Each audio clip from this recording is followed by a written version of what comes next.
देख रहे हैं जस्टिस 24 न्यूज। पठानवाड़ी में गुड़ी पाड़वा पर हिंदू लड़कों पर हमला। प्रेस कॉन्फ्रेंस में संजय निरुपम ने लगाए गंभीर आरोप। मुंबई मालाडपुर के पठानवाड़ी में गुड़ी पाड़वा के अवसर पर एक ऐसा विवाद हुआ कि दो समुदायों के बीच टकराव की चिंगारी भड़क उठी है। पठानवाड़ी से पिंपरी पाड़ा जा रहे दो हिंदू युवकों पर सैकड़ों की भीड़ ने जानलेवा हमला कर दिया। मुख्य आरोपी अरशान शेख के खिलाफ एफआईआर दर्ज की गई, लेकिन इस पूरे मामले में राजनीतिक पार्टियों के नेताओं की भी मौजूदगी जमकर देखने मिली। शिवसेना प्रवक्ता और पूर्व सांसद संजय निरुपम ने इस मामले पर एक प्रेस कॉन्फ्रेंस कर अपनी भड़ास निकाली। उन्होंने गंभीर आरोप लगाते हुए कहा कि मालाडपुर के पठानवाड़ी में इस मामले के मुख्य आरोपी अरशान शेख का इतना खौफ है कि हिंदू लोग अपनी जान बचाने के लिए नाला सुपारा तक पलायन कर चुके हैं। उन्होंने आरोप लगाया कि अरशान शेख और उसकी मां इलाके में गणपति उत्सव और नवरात्रि जैसे त्योहार नहीं मनाने देते। निरुपम ने यह भी कहा कि इलाके में अवैध निर्माण का जाल बिछा हुआ है। नूरानी मस्जिद और उसके आसपास अवैध कब्जों की भरमार है। उन्होंने बीएमसी उत्तर विभाग में शिकायत दर्ज कराई है कि जहां जहां अवैध निर्माण हुआ है वहां बुलडोजर चलाकर तोड़क कार्रवाई की जाए। संजय निरुपम ने आरोप लगाया कि शिवसेना यूबीटी के स्थानीय आमदार आरोपियों को संरक्षण दे रहे हैं।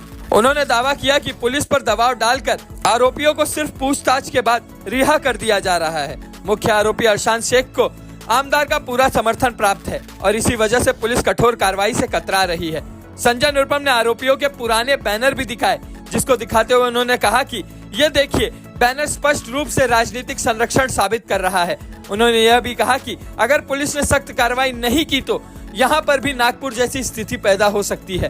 प्रेस कॉन्फ्रेंस के दौरान संजय निरुपम ने शिवसेना यूबीटी के नेता संजय राउत द्वारा प्रधानमंत्री नरेंद्र मोदी के ऊपर की गई टिप्पणी का जवाब देते हुए कहा कि जब राउत जेल में थे तब उन्होंने नर्क से स्वर्ग नामक पुस्तक लिखी थी। निरुपम ने व्यंग्यात्मक लहजे में कहा कि जब जेल में स्वर्ग जैसा उन्हें आनंद था तो बेल लेकर इस नर्क में क्यों आ गए? बेहतर होता कि वहीं रहते। जब संवाददाता ने पूछा कि क्या अवैध निर्माण पर बुलडोजर चलेगा, तो निरुपम ने बेबाकी से कहा कि शिकायत दर्ज हो चुकी है और जल्द ही बुलडोजर चलेगा। जो रास्ते अवैध निर्माण से बंद हो गए हैं उन्हें पूरी तरह से साफ किया जाएगा। अब अंत में हम अपने दर्शकों को बता दें कि इस पूरी घटना के दौरान कुरार पुलिस की सतर्कता की भी सराहना की जानी चाहिए। जब भीड़ ने उन 9 युवकों पर हमला किया तब कुरार पुलिस के हवलदार किरण दलवी और अन्य पुलिस कर्मियों ने साहस दिखाते हुए युवकों की जान बचाई। उनकी तत्परता और जिम्मेदारी के कारण ही इन 9 युवकों को सुरक्षित निकाला जा सका। स्थानीय लोगों ने भी पुलिस की इस तत्परता की खूब प्रशंसा की और उनकी बहादुरी को सलाम करते हुए उन्हें सम्मानित करने की अपील की। अब देखना होगा कि इस मामले में न्याय की उम्मीद कब पूरी होती है और क्या अवैध निर्माण पर बुलडोजर की गूंज सुनाई देगी या नहीं। अब आइए देखते हैं जस्टिस 24 न्यूज पर इस प्रेस कॉन्फ्रेंस के दौरान शिवसेना प्रवक्ता और पूर्व सांसद संजय निरुपम ने क्या कुछ कहा। इस रिपोर्ट गुढीपाडवाच्या दिवशी पठाणवाडीमध्ये जे घटना घडली ते घटनाचा जो मुख्य आरोपी आहे तो आहे अरसान सिराज शेख।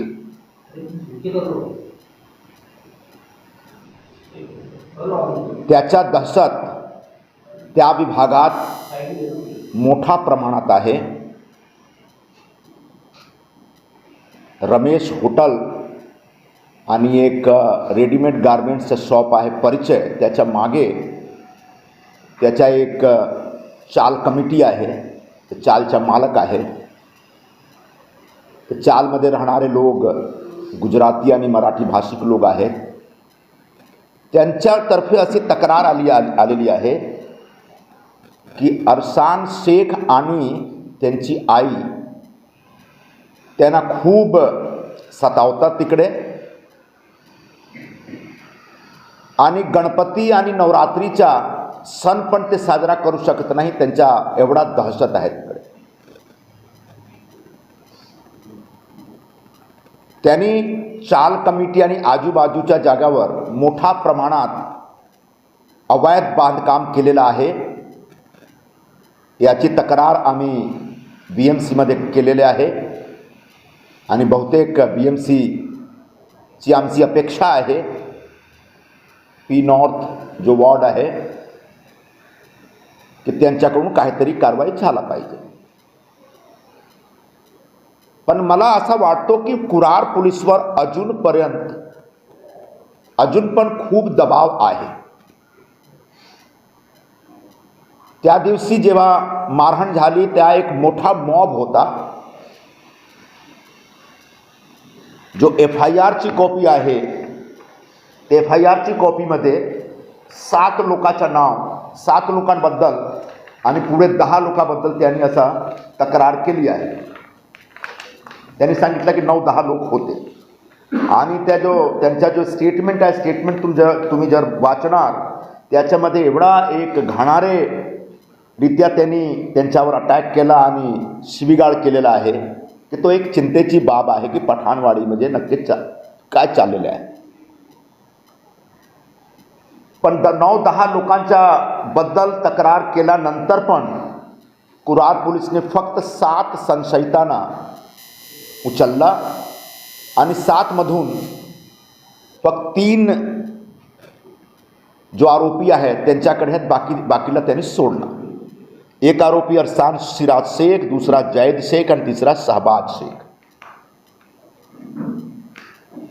त्यांना सोडविण्यासाठी काल रात्री 9-10च्या दरम्यान तिकडे जे मुस्लिम नेते आहेत, जे उबाठाचे आमदारचे मुख्य कार्यकर्ते आहेत, म्हणजे एक सौदागर आहे, त्यांच्या कुटुंबियाचे लोक होते, त्यांचे पुतना वगैरे होते, एक बोरा म्हणून आहे एक माणूस, ते सगळे कुरार पोलीस स्टेशनमध्ये उशीर रात्री 1 वाजेपर्यंत बसलेले होते आणि आमदाराचा रेग्युलरली असा मेसेज होत होता की त्यांच्या ऐका आणि त्याच्या ऐकल्याप्रमाणे तुम्ही ॲक्शन घ्या. तो कुठेतरी लोकल MLAचा खूप दबाव आहे पोलिसावर की तुम्ही जास्ती कडक कारवाई करू नका. ज्याप्रमाणे दंगली घडविण्याचा प्रयत्न त्या दिवशी झाला त्याच्या आधारावर आमची अशी मागणी आहे की कुरार पोलीस कुठल्या प्रकारच्या दबावाखाली येऊ नये आणि जेवढे संशयित आहेत, जेवढे आरोपी आहेत, सगळ्यांना लवकरात लवकर ताब्यात घ्या. 3 लोक आहेत आणि या 3 लोकच्या पलीकडे 5-6 लोक अजून आहेत. पण हे सगळे जे काल होते पोलिसावर दबाव टाकणारे लोक, ते असे आमदार साहेबांचे कार्यकर्ता म्हणून काम करतात. त्यांचा फोटो पण तुम्ही बघू शकता. मी थोडा एक पाहिजे तर मी थोडा एक एक्सपॅन्ड करू देतो. हा माणूस होता काल, हे आमदार साहेब आहेत. पठाणवाडीची जनताचा खूप खूप आभारी, यांची मतदार सगळ्याच आमदारपदी निवड झाल्याबद्दल. पदी की जगह पडी लिखा है. हे आहेत जे दबाव टाकत आहेत आमदार साहेबांबरोबर. तो हा जो पठाणवाडीमध्ये ज्या मधून ते निघाले होते, तर नुरानी मस्जिद म्हणजे एक अवैध मस्जिद आहे, अनधिकृत मस्जिद आहे. त्याने रस्त्यावर मस्जिद उभा केलेला आहे. त्यांनी पोलीसमध्ये असं तक्रार केलेलं आहे की ते मस्जिदच्या समोर येऊन जय श्रीरामचा नारा लावत होते आणि भगवा झेंडा दाखवत होते. तुमची मस्जिद आहे रस्त्यावर, तो आम्ही काय करू. ते सगळे जो हिंदू भाविक होते ते हातात झेंडा घेऊन फक्त त्या रस्त्यावर जात होते.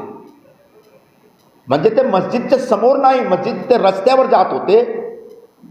तो आता BMC कडून त्या मस्जिदची जागा किती होती ओरिजिनली आणि किती त्यांनी एक्सपॅन्ड केलेला आहे इल्लिगली, याची तपास झाली पाहिजे. आणि त्या रस्ता म्हणजे माहीत तुम्हाला रस्त्याचं नाव काय आहे? राणी सती मार्ग. तो मलाड स्टेशनपासून तो रस्ता सुरू होतो आणि पिंपरी पळापर्यंत जातो. तो मलाड स्टेशनपासून हायवेपर्यंत तो रस्ता ठीकठाक आहे. हायवेच्या नंतर रस्त्यावर एवढा अवैध बांधकाम, एवढा इन्क्रोचमेंट झालेला आहे की राणी सती मार्ग आता दिसत नाही. तो राणी सती मार्गचा एक मोठा प्रमाणात रुंदीकरण झाला पाहिजे, जेणेकरून त्यांनी जो अवैध मस्जिद आणि दुकान आणि घर तिकडे बांधलेलं आहे इल्लिगली, तर सगळ्यांच्या विरोधात कारवाई झाली पाहिजे. पोलीसतर्फे बाकी जो संशयित आहेत, ज्यांनी दंगल घडविण्याचा प्रयत्न केला, त्यांची पण अटक करण्याचा प्रयत्न चालू राहिला पाहिजे. नाहीतर जसा आम्ही काल सांगितलं होतं, आम्ही पण तिकडे येऊ शकतो आणि पोलीस स्टेशनमध्ये बसू शकतो. पण पोलीसवाल्यांनी सांगितलं की आम्ही करतो, ॲक्शन घेतो, तर तुम्ही काळजी करू नका आणि थोडा शांत राहा. यासाठी आम्ही थोडा पण शांत आहोत. पण पोलिसांवर जास्ती दबाव जर लोकल आमदार आणि बाकी लोकांचा, मुस्लिम लोकांचा असेल, तर आम्ही गप्प बसणार नाही. आम्ही पण ॲक्शन मूडमध्ये येऊ शकतो तत्काळ. हा एक पठाणवाडीचा विषय. दुसरा, काल संजय राऊतनी जो सांगितला होता, एक मोठा गप्पा गोष्ट असा मारला होता की प्राईम मिनिस्टर नरेंद्र मोदी साहेबांचा काहीतरी वारीस शोधण्याचं काम चालू आहे. आज त्याचा जवाब भाजपकडे आलेला आहे. 2029 मध्ये पण भाजपतर्फे पंतप्रधानचे उमेदवार म्हणजे नरेंद्र मोदी साहेब असणार आणि त्यांच्या नेतृत्वात लोकसभा निवडणुकी होईल. म्हणजे आता 2029 मध्ये पण इंडिया आघाडीचा काहीही भविष्य राहिला नाही. या भीतीमुळे ते दररोज एक नवीन गोष्टी आणि नवीन अशी एक कहाणी संजय राऊत घेऊन येतात. आता असा चुकीची बातमी जे पसरतात ना, त्याच्यावर त्याने काहीतरी निर्बंध लावला पाहिजे. संजय राऊतनी पत्राचाल घोटाळामध्ये आणि त्याला जेलमध्ये जे त्यांचा जो अनुभव आहे, ते अनुभवाबद्दल त्यांनी बहुतेक एक नवीन पुस्तक लिहिलेली आहे. ते पुस्तकमध्ये काय आहे मला माहीत नाही. काय असेल आम्ही सांगू शकतो, पण त्या पुस्तकचं नाव खूप दिलचस्प आहे, मजेदार आहे. त्याने पुस्तकचं नाव ठेवलेलं आहे नरकात स्वर्ग. म्हणजे जर नरकात स्वर्ग होता अर्थात जेलमध्ये, ते एवढा तुम्ही बेल पिटिशन टाकून तुम्ही जामीनवर बाहेर का आला? तिकडे राहायला पाहिजे होता जर स्वर्ग होता तो. हा एक गंमतचा विषय आहे. पण दुसरा महत्त्वाचा विषय असा आहे की जेव्हा त्यांना जेलमध्ये टाकला गेला, जाण्याच्या पूर्वी आणि आल्यानंतर पण त्यांनी वारंवार असा आरोप लावला की आम्ही सरकार बरोबर लढतो, यामुळे आम्हाला ते त्रास देत आहे, ईडीचा, सीबीआयचा. हा विषय खोटा आहे. तुम्ही घोटाळा केला, यामुळे तुम्हाला जेलमध्ये टाकला शासनाने. पुढे पण घोटाळा करणार तर तुम्हाला जेलमध्ये टाकणार. पण तो एक जो नवीन जो एक प्रथा आमच्या देशात चालू आहे कार्ड खेळण्याची. या देशात 2-3 प्रकारचा शासकीय कार्ड आहे. आधार कार्ड, पॅन कार्ड, हे सगळे कार्ड शासनतर्फे प्रोवाइड केला जात आहे. पण एक कार्ड घोटाळेबाज स्वतः बनवून घेतात आणि हातात फिरून घेतात, तो म्हणजे विक्टिम कार्ड. त्याच्यासाठी त्यांना कुठेही शासकीय एजन्सीमध्ये जाऊन बनविण्याचा परमिशन घेण्याची काही गरज नाही होतो. ते स्वतः घोटाळा करतात. जेव्हा शासनातर्फे ॲक्शन होतो तेव्हा त्या हातात विक्टिम कार्ड घेतात आणि सांगतात की आम्हाला आमच्यावर त्रास होत आहे. तो आता विक्टिम कार्ड खेळण्याचा जो पद्धत आहे आता बंद करा. आणि जे काही तुम्ही केलेलं आहात ते भोगला. आता पुस्तकात काय आहे मला माहीत नाही, पण बहुतेक ते मोदी सरकार, ईडी, सीबीआय यांनी त्यांच्या विरोधात जे काही कारवाई केली ते कारवाईच्या विरोधात ते उगाच काहीतरी बोलणार. येऊ द्या आता पुस्तक. पण एकदा पुन्हा तो स्वर्ग होता, तो पुन्हा तयारी ठेवा स्वर्गमध्ये जाण्याची. धन्यवाद. टीका केली आहे. त्यांचं असं म्हणणं आहे की अडवाणी जे आहे त्यांना वाचवण्यावर मोदींना मुख्य प्रधानमंत्री केलेलं, त्याला कुठेतरी अडवाणीवर हा अन्याय केला गेला आहे. लालकृष्ण आडवाणी भारतीय जनता पार्टी से एक प्रतिष्ठित, ज्येष्ठ आणि सर्वोच्च नेते आहेत. आजची जो भाजप आहे त्यांच्या प्रयत्नामुळे हा भाजपची निर्माण झालेली आहे. हा एक तथ्य आहे. अडवाणीजींनी भाजपचा खूप नेतृत्व केला, पण पक्षामध्ये, त्यांच्या पक्षामध्ये एक अशी एक परंपरा आहे की ते नवीन पिढीला पुढे आणतात. आणि नवीन पिढीला जेव्हा ते पुढे आणतात तेव्हा जो जुनी पिढी आहे त्यांच्या बरोबर एक सहमती घेऊन करतात असा निर्णय. तो अडवाणीबद्दल खूप असा ढोंग करण्याची काही गरज नाही. ते सुखरूप राहत आहेत. भाजपचे लोक त्यांची काळजी, त्यांच्या जो विचारपूस करत आहेत. पण काल त्यांनी जो एक थापा मारला होता, एक चुकीची गोष्टी लोकांसमोर आणली होती, तो आज एक्सपोज झालेला आहे. आणि त्याच्यासाठी सर्वप्रथम त्यांना माफी मागितलं पाहिजे की तुम्ही देशाचे पंतप्रधान बद्दल एक अफवा पसरविण्याचा प्रयत्न करता. तो चूक आहे. असा अफवा पसरण्याचा प्रयत्न करू नका. भाजपमध्ये किंवा RSS मध्ये काय चाललेले आहे तुम्हाला काही माहीत नाही. पण असंच तुम्ही उगाच दररोज काहीतरी anti BJP, anti RSS, anti India, anti government, anti India काहीतरी बोलायला म्हणजे बोलता तुम्ही. तर आता ही सवय तुम्ही आता बंद करा. कारण आम्ही तुमच्या जो गप्पा गोष्टीची आदत आहे त्याच्यावर लोक तुम्हाला आता आयडेंटिफाय करून ते समजतात आता की हा या माणूस केवढे तो चुकीची गोष्टी सांगतो. आता लोकांना माहीत पडलेला आहे. और क्रिमिनल एक्टिविटीज में शामिल है, कई अवैध निर्माण किए हुए हैं. क्या कहना चाहेंगे? क्या कुछ अब तक पुलिस ने आपको बताया है कार्रवाई के बारे में?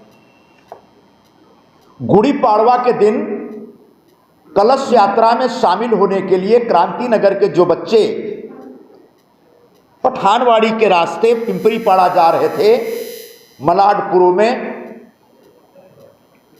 उनके ऊपर संजय नगर पठानवाड़ी में जानलेवा हमला किया गया था.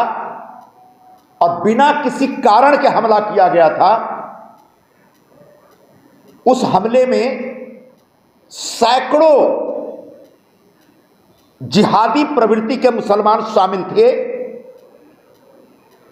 और उन बच्चों को निर्दयतापूर्वक पीटा गया था. उसके बाद वहां के स्थानिक जो आमदार हैं उबाठा सेना के, उनके दबाव की वजह से जो हमलावर थे उनके खिलाफ कोई कार्रवाई नहीं हो रही थी. आखिरकार हम लोगों ने जब दबाव बनाया तो कुरार पुलिस तुरंत एक्शन में आई और कल उन्होंने 7 लोगों को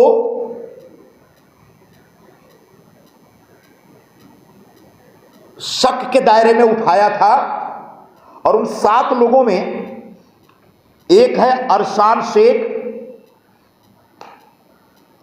अरशान शेख वह मुख्य आरोपी है. उसी ने दंगा भड़काने की शुरुआत की थी. भगवा झंडा छीनने का प्रयास किया था और जो हिंदू भक्त थे जो गुड़ी पाड़वा के कलश यात्रा में जा रहे थे उन पर हमला करने की शुरुआत की थी, वह पठानवाड़ी का एक बहुत ही ड्रेडेड क्रिमिनल है। उस क्षेत्र में जो रमेश होटल और परिचय नाम का एक रेडीमेड गारमेंट की दुकान है, उसके पीछे उसकी चाल कमेटी है। उस चाल में गुजराती और मराठी भाषी के लोग रहते हैं।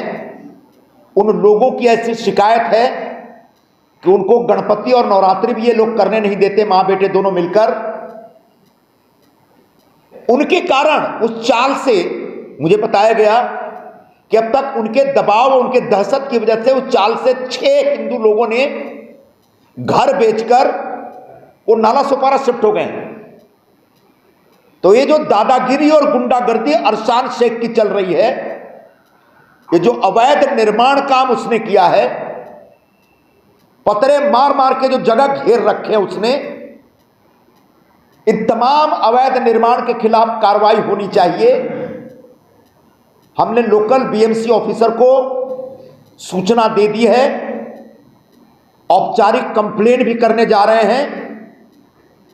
अरसान शेख के अलावा 2 और शेख पकड़े गए हैं। कल 7 लोगों को कुरार पुलिस स्टेशन में उठाया था, 4 लोगों को छोड़ दिया क्योंकि सीसीटीवी में उनका चेहरा नहीं दिख रहा। कोई जरूरी नहीं कि सबका सीसीटीवी में कैमरा चेहरा दिखे, लेकिन जो एफआईआर है उसमें 9-10 लोगों की बात थी। अभी तक सिर्फ 3 लोगों को गिरफ्तार किया गया। इसका मतलब पुलिस अभी भी दबाव में है। कल रात को 9-10 बजे के आसपास जो लोकल एमएलए हैं, उनके जो कार्यकर्ता हैं, जो उनसे जुड़े हुए जो प्रभावशाली मुस्लिम वर्कर्स हैं, उनमें से एक सौदागर जमाल के परिवार के लोग और एक गोरा करके हैं, ये सभी रात 9-10 बजे से लेकर 1 बजे तक कुरार पुलिस स्टेशन पर दबाव डालने के लिए बैठे थे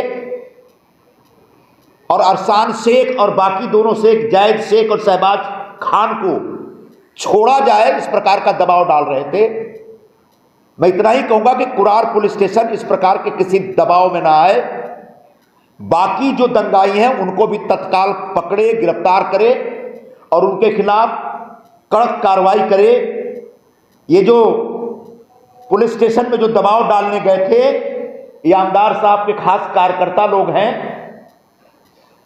और इन लोगों ने आमदार साहब के कहने पे लोकल एमएलए के पुलिस स्टेशन में फोन करने के बाद ये लोग गए और पुलिस को इनकी बात सुननी पड़ी।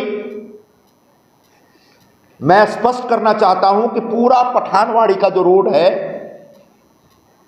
उस रोड का नाम है रानी सती मार्ग, जो मलाड इसमें स्टेशन से शुरू होता है और पिंपरी पाड़ा तक जाता है हाईवे पार करते हुए। लेकिन हाईवे पार करने के बाद वो रोड एकदम इंक्रोचमेंट से परेशान है।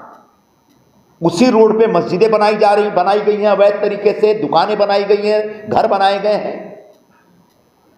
जो लोग यह कह रहे हैं कि कलश यात्रा में जाते समय मस्जिद के सामने से वो झंडा लेके जा रहे थे, भगवा झंडा लेके जा रहे हैं, तो जय श्री राम के नारे लगा रहे थे, उनको मैं बताना चाहूंगा कि वो रास्ते पर जा रहे थे और आपने मस्जिद रास्ते में बना रखी है। गुनाह उनका नहीं, आपका है। तो ऐसे जो अवैध मस्जिद हैं, अवैध दुकानें हैं, अवैध घर हैं, उनके खिलाफ बीएमसी कानूनन कायदे के हिसाब से कार्रवाई करे और रोड को चौड़ा भी करे और जो भी अवैध बांध काम है, जो भी एंटी सोशल एलिमेंट्स वहां पर एक्टिव हैं, जो भी जिहादी प्रवृत्ति के लोग वहां पर एक्टिव हैं, उन सब के खिलाफ कार्रवाई करे, वरना पठानवाड़ी में कभी भी बड़ा दंगा भड़क सकता है। वहां पर रहने वाले लोगों के हौसले बहुत बढ़ गए हैं और उस रास्ते जाने वाले हिंदुओं पर और उस रास्ते पर अगर कोई जुलूस हो या कोई शोभा यात्रा हो तो भी हमेशा तनावपूर्ण वातावरण क्रिएट करने की कोशिश की जाती है। इसके खिलाफ सख्त कार्रवाई अगर नहीं किया गया तो कभी भी मलाड पूर्व में नागपुर की तरह आग लग सकती है, ऐसा उनका हौसला बढ़ा। इसलिए पुलिस को सख्ती से पेश आना चाहिए और बीएमसी को ऐसे एंटी सोशल एलिमेंट के सारे निर्माण कार्य के खिलाफ कार्रवाई करनी चाहिए।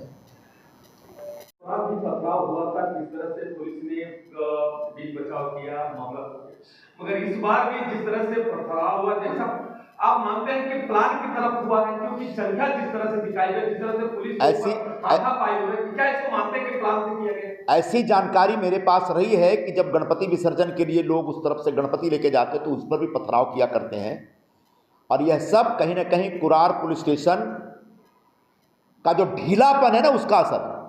उनको सख्ती से पेश आना पड़ेगा और ऐसे दंगाई प्रवृत्ति की, जिहादी प्रवृत्ति के जो एंटी सोशल एलिमेंट्स वहां पे हैं, उनके खिलाफ सख्त कार्रवाई करना पड़ेगा, तब जाकर के वहां पर शांति स्थापित होगी। जिस तरह से अवैध निर्माण आप बता रहे हैं, जो गंभीर आप बता रहे हैं, ये बात सही है, मैं भी मानता हूँ कि मगर जो आरोप लगे हैं और लगाए भी जा रहे हैं, और इतने भारी संख्या में अवैध निर्माण, क्या बुलडोजर चलेगा आपके शासन में? बिल्कुल चलाना पड़ेगा। आपकी भूमिका क्या होगी? बिल्कुल बुलडोजर चलाना पड़ेगा। जो भी अवैध निर्माण कार्य उस रास्ते पे हुए हैं और पठानवाड़ी के क्षेत्र में हुए हैं, उसकी शिनाख्त करके बीएमसी के अधिकारियों को बुलडोजर चलाना पड़ेगा और पूरा रास्ता और पूरा पठानवाड़ी साफ करना पड़ेगा। सर, एक तो पॉलिटिकल मुद्दे हैं, एक तो लोकसभा में बिजनेस एडवाइजरी कमेटी की आज बैठक है और ये साफ हो जाएगा कि आखिरी सत्र में या आखिरी हफ्ते में क्या वक्फ बोर्ड बिल आ रहा है। इस पर एनडीए की सहयोगी दल, मुख्य सहयोगी दल शिवसेना का क्या स्टैंड है? क्योंकि अलग अलग चर्चाएं चल रही हैं कि एनडीए के सभी दल एक मत नहीं है, कुछ एब्सटेन कर सकते हैं। शिवसेना का स्टैंड क्या है वक्फ बोर्ड में? केंद्र सरकार जो वक्फ बोर्ड अधिनियम में संशोधन लेकर के आई है, उस संशोधन कानून के समर्थन में हम लोग हैं। हमारी तरफ से जो सांसद वक्फ बोर्ड के ऊपर जेपीसी में थे, उन्होंने अपनी भूमिका स्पष्ट की है। आने वाले दिनों में संसद के बजट सत्र के आखिरी 3-4 दिन होंगे। उन 3-4 दिनों में संभवतः वक्फ बोर्ड संशोधन विधेयक पेश किया जाएगा। मैं इस देश के तमाम सांसदों से और देश के तमाम मुसलमानों से अपील करूंगा शिवसेना की तरफ से कि वक्फ बोर्ड का संशोधन विधेयक पास होने दीजिए, क्योंकि यह आम मुसलमानों के खिलाफ नहीं है, यह गरीब मुसलमानों का समर्थन करता है, जिन्होंने मुस्लिम तुष्टीकरण कर करके वक्फ बोर्ड की बड़ी बड़ी दुकानें लगाई, जिसकी वजह से उन्होंने पूरे देश में अनाप शनाप प्रॉपर्टी पे कब्जा कर लिया। ऐसे वक्फ बोर्ड में ट्रांसपेरेंसी आए और किसी गरीब मुसलमान का कोई जमीन वो हड़पे नहीं, छीने नहीं।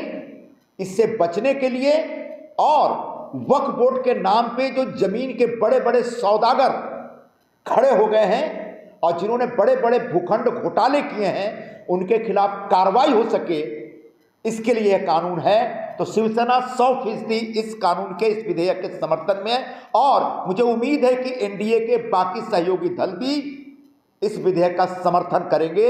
हम मस्जिद के खिलाफ नहीं हैं, दरगाह के खिलाफ नहीं हैं, लेकिन वक्फ के नाम पर पूरे देश में लाखों एकड़ जमीन पर अवैध तरीके से जो कब्जा किया गया है, उस कब्जा से उन जमीनों को मुक्ति दिलाई जाएगी। सर, आरएसएस के महासचिव काशी और मथुरा में जो मंदिर का कार्य है, उसमें अगर आरएसएस के सदस्य हिस्सा लेना चाहते हैं तो वो बिल्कुल ले सकते हैं, लेकिन हम हर मस्जिद पर को कब्जा या उसका अधिकार पाने के पक्ष में नहीं है। लेकिन काशी मथुरा के मामले में कोई आरएसएस का सदस्य काम करना चाहे तो उसका स्वागत है।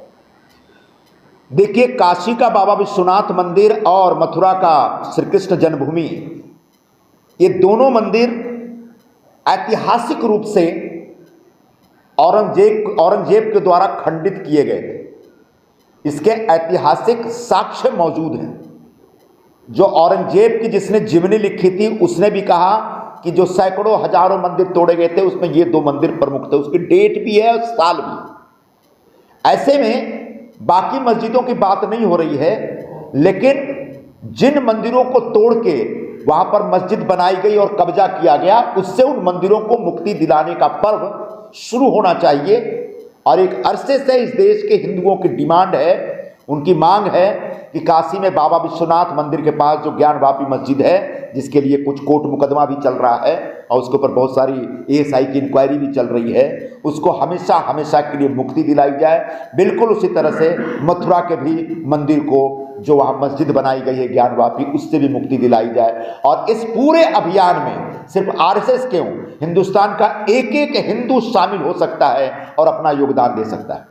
सर एक सवाल, उत्तराखंड के मुख्यमंत्री धामी ने एक फैसला लिया है, 4 जिलों की 17 जगहों के नाम बदले।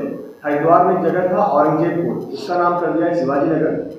देहरादून का एक मियाँवाला एरिया था, उसका नाम रामजी वाला। और नैनीताल का नवाबी मार्ग था, उसको अटल मार्ग। इस प्रकार से हिंदू देवी देवताओं या अच्छा किया, क्योंकि उत्तराखंड एक देवभूमि है, वहाँ पर हमारे सारे धाम हैं, चारों धाम वहीं पर हैं, वहीं गंगोत्री है, वहीं जमुनोत्री है, वहीं केदारनाथ है, वहीं बद्रीनाथ है। और ऐसे हिंदुओं के धर्म स्थल पे उनके नाम आक्रांताओं के नाम से जुड़े हों, ये निश्चित तौर पर आपत्तिजनक है। तो मैं उत्तराखंड सरकार का अभिनंदन करता हूं इस पवित्र काम के लिए, लेकिन साथ साथ उस सरकार को एक और काम करना चाहिए। वहां बड़े पैमाने पर लैंड जिहाद चल रहा है। नैनीताल जो प्रारंभ से ही हिंदुओं का सबसे बड़ा केंद्र था, वहां सैलानी जाया करते थे, वहां बहुत 0%, 0 कुछ % नॉन हिंदू रहते थे। आज वहां बड़े पैमाने पर चुपके चुपके जमीन खरीद के मुस्लिम लोग बस रहे हैं और उसका पूरा डेमोग्राफी चेंज करने का प्रयत्न कर रहे हैं। नैनीताल के आसपास के गांव में जो उत्तराखंड का कायदा है, उस कायदे के अनुसार आप एक वहाँ पर कोई ज़मीन खरीद नहीं सकते। ज़मीन खरीदेंगे तो आपको विशेष परमिशन चाहिए, और वो भी एक मेजरमेंट से ज़्यादा ज़मीन नहीं खरीद सकते। लेकिन इतने कड़े कानून के बावजूद बड़े पैमाने पर वहाँ पर लैंड जिहाद हो रहा है, और ज़मीनें खरीद खरीद करके जो गैर हिंदू और जिहादी प्रवृत्ति के लोग वहाँ बस रहे हैं, वो निश्चित तौर पर पूरे उत्तराखंड के लिए बड़ी चुनौती है। मैं डिमांड करूँगा, मांग करूँगा उत्तराखंड के मुख्यमंत्री से कि जो लैंड जिहाद आपके प्रदेश में चल रहा है उसके खिलाफ सख्ती से पेश आइए, वरना उत्तराखंड का नाम ही बदलने का एक दिन काम शुरू कर देंगे ये लोग। युवा नेता प्रेरणा चतुर्वेदी जी ने कहा है वोट की बिल जो है पेश करेंगे, लेकिन वो पेश नहीं कर रहे। या तो वो डर रहे हैं, उन्हें आत्मविश्वास नहीं है कि बिल पास होगा, या तो वो लोगों का ध्यान भटका रहे हैं। किसी भी विधेयक को पार्लियामेंट में पास करने के लिए लाने की एक प्रक्रिया होती है। पहले डिपार्टमेंट एक प्रस्ताव रखता है, फिर उस पर एक उसका प्रारूप बनता है। उस प्रारूप पर अगर कोई ऐतराज होता है तो संसदीय समिति में भेजी जाती है। संसदीय समिति उसके ऊपर एक अंतिम प्रारूप तैयार करता है। उसके बाद उसको विधेयक का रूप दिया जाता है। उसके बाद वो पार्लियामेंट में आता है, उसके बाद उस पर चर्चा होती है। और कोई भी सरकार कोई भी विधेयक सदन में लाने से पहले अपने सहयोगी और विरोधियों के साथ एक संवाद करती है। तो संवाद करने की वो प्रक्रिया जारी थी, अब मुझे लगता है वो प्रक्रिया पूरी हो गई है। तो इसलिए बहुत ज़्यादा बेचैन होने की जरूरत नहीं है। वो समय आ गया है जब वक्फ संशोधन विधेयक संसद के दोनों सत्रों में पेश किया जाएगा। और आप अगर सही मायने में हिंदुत्व में विश्वास करते हैं और आपको लगता है कि वक्फ बोर्ड के माध्यम से जो मुस्लिम तुष्टीकरण चल रहा है उसको रोकना चाहिए, तो आप भी मोदी सरकार के साथ साथ खड़े होकर के वक्फ बोर्ड संशोधन विधेयक के समर्थन में वोट डालें। कल ईद के मौके पर कई जगह जो लोग ईद की नमाज अदा करते हुए मुसलमान समुदाय के लोगों ने वक्फ के खिलाफ जो है काली पट्टी बांधकर ईद की नमाज जो है अदा की है। और इसी पर सपा नेता अबू अजीम आसिफ ने कहा है कि मुसलमानों पर अत्याचार है, वक्फ की जमीन जो है वो सरकार की जमीन नहीं, वो अल्लाह की जमीन है। मुसलमान साथियों ने जिस तरीके से कल काली पट्टी बांध करके वक्फ बोर्ड के संशोधन विधेयक का विरोध किया, वो निहायत गलत है। जरूरी यह होता कि वक्फ का जो काला धंधा चल रहा है जमीनों की खरीद फरोख्त के नाम पर, जिसके ऊपर किसी प्रकार की कोई निगरानी नहीं है, कोई मॉनिटरिंग नहीं है, अगर उस काले धंधे के खिलाफ खड़े होते तो निश्चित तौर पर इस देश के मुसलमानों के साथ वो भला करते। चंद मौलानाओं के दबाव में आकर ओवैसी जैसे लोग और जो मुस्लिम नेता हैं वो अपनी वोटों की पॉलिटिक्स के हिसाब से काली पट्टी बांध करके वक्फ बोर्ड के संशोधन विधेयक का विरोध कर रहे हैं। यह इस देश की परंपरा के खिलाफ है। यह देश गरीबों के साथ खड़ा रहा है। यह देश अगर किसी की जमीन किसी ने गलत तरीके से, नाजायज तरीके से कब्जा कर ली तो उसको बचाने, उसको छुड़ाने का प्रयत्न करता है। और यह संशोधन विधेयक और कुछ नहीं, नाजायज तरीके से लाखों एकड़, लगभग 9 लाख एकड़ जमीन पर जो उन्होंने कब्जा कर रखा है, उस कब्जे से उसको मुक्ति दिलाने का एक अभियान है। और इस अभियान में काली पट्टी बांधने वाले तमाम मुस्लिम नेताओं को भी शामिल होना चाहिए। शशि थरूर ने लगातार पीएम नरेंद्र मोदी की तारीफ करे, उससे क्या कहना है? अब पीएम नरेंद्र मोदी जी अच्छा काम कर रहे हैं तो तारीफ करना ही चाहिए। शशि थरूर जी को बहुत बहुत धन्यवाद। लेकिन उनकी पार्टी में जो लोग हैं जो बिना वजह, बिना किसी कारण के मोदी जी का विरोध करते हैं, कम से कम उनको भी थोड़ा समझाएं कि वो भी फालतू का विरोध करने से बाज आ जाए। सर, मुंबई के पवई इलाके में एक वॉचमैन को मनसे के कार्यकर्ताओं ने मारा है क्योंकि उसको मराठी बोलने नहीं आता था। क्या उत्तर प्रदेश का था इसलिए मारा? देखिए, मनसे वालों का जो ये मराठी भाषा के नाम पे जो ये बेहुदा अभियान चल रहा है, मैं उसका हमेशा निषेध करता रहा हूं। महाराष्ट्र में निश्चित तौर पर यहाँ की स्थानीय भाषा मराठी भाषा है और सबको बोलना चाहिए। लेकिन अगर किसी गरीब को, कमजोर को मराठी बोलने नहीं आता तो उसको मारने पीटने का कोई अर्थ नहीं। ज्यादा है तो मनसे वाले मराठी सीखने के लिए अलग अलग सेंटर खोल दें और सभी लोगों से अपील करें कि भाई जिनको मराठी नहीं आती आप सीख के जाइए। लेकिन कभी डीमार्ट में जाकर के किसी गरीब को जबरदस्ती मार रहे हैं, बेचारा एक वर्कर है, किसी वॉचमैन को मार रहे हैं, यह बहुत ही बड़े लेवल की एक टुच्चागिरी है, बहुत ही छोटे लेवल का कार्रवाई है। मुझे लगता है कि मनसे को इससे ऊपर उठना चाहिए, नहीं तो अभी 0 पे आउट हुए हैं, अगली बार उसके नीचे जाके आउट हो जाएंगे। क्योंकि महाराष्ट्र इन सब चीजों को स्वीकार नहीं करता।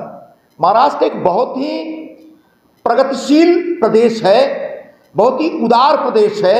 इसने पूरे हिंदुस्तान के लोगों को स्वीकार किया, अपने साथ रखा। महाराष्ट्र अगर आगे बढ़ा तो मराठी लोगों के साथ साथ गैर मराठी भाषिकों का भी इसमें जबरदस्त योगदान रहा और उस योगदान की वजह से ही पूरे हिंदुस्तान के अर्थव्यवस्था का एक इंजन बन के महाराष्ट्र काम करता है। तो ऐसे महाराष्ट्र को कोई कलंकित मत करिए, ऐसे महाराष्ट्र का नाम मत खराब करिए। मराठी भाषा एक बहुत प्रतिष्ठित भाषा है, सम्मानित भाषा है, ऐतिहासिक भाषा है। उसको तो हमने एक क्लासिक भाषा का भी दर्जा, अभिजात भाषा का भी दर्जा दिया हुआ है सेंट्रल गवर्नमेंट ने।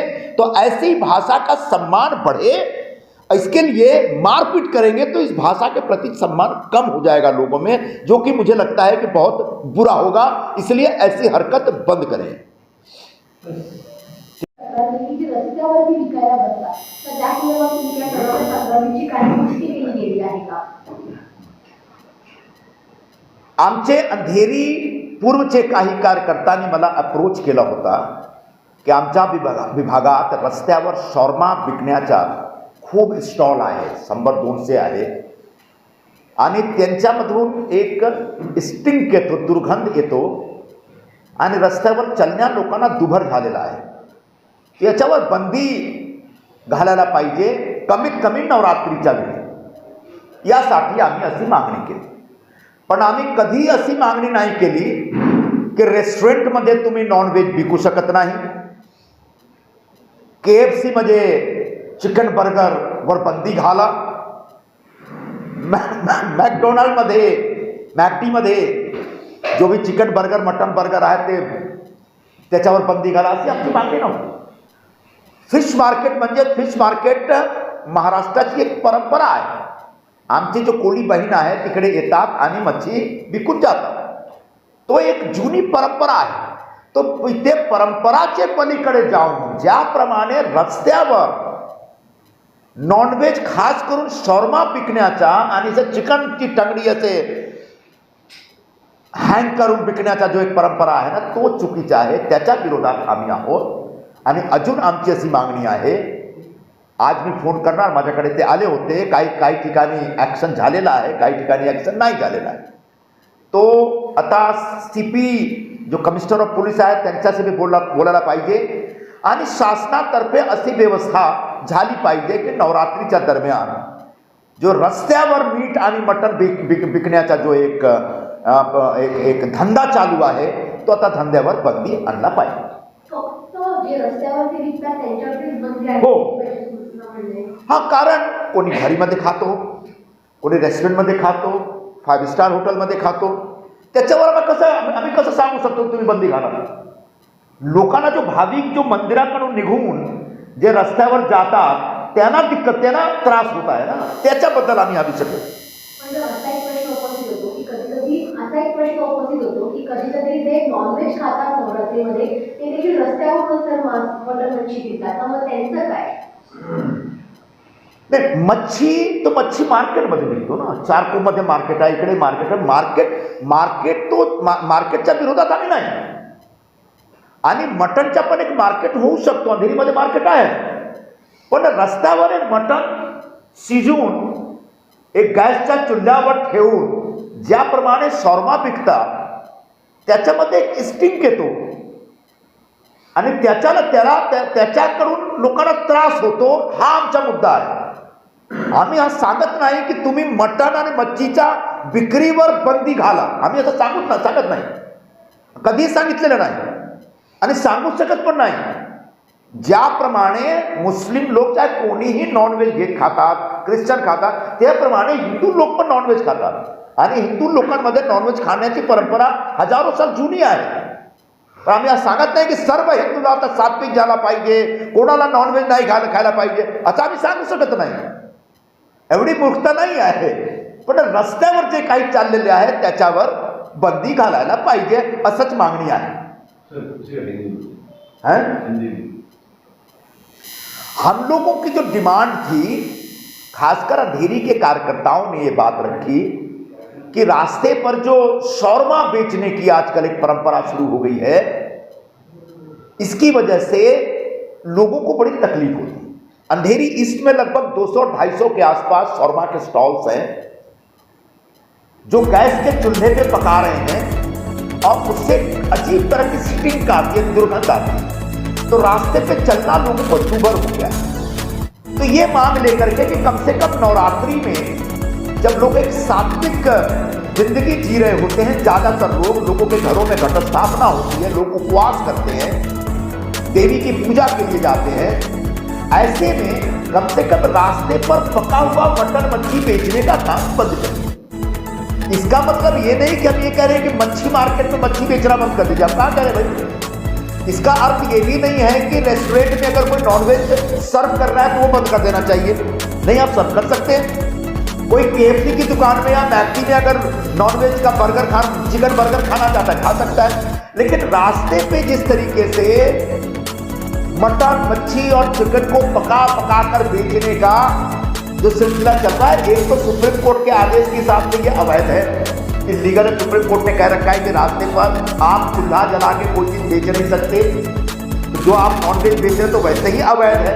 और दूसरा, कम से कम नवरात्रि के दिनों में हिंदू भावनाओं का सम्मान करते हुए, जब सात्विक जीवन लोग जी रहे उसका सम्मान करते हुए आप 9 दिनों के लिए इसके ऊपर बंदी लगाई.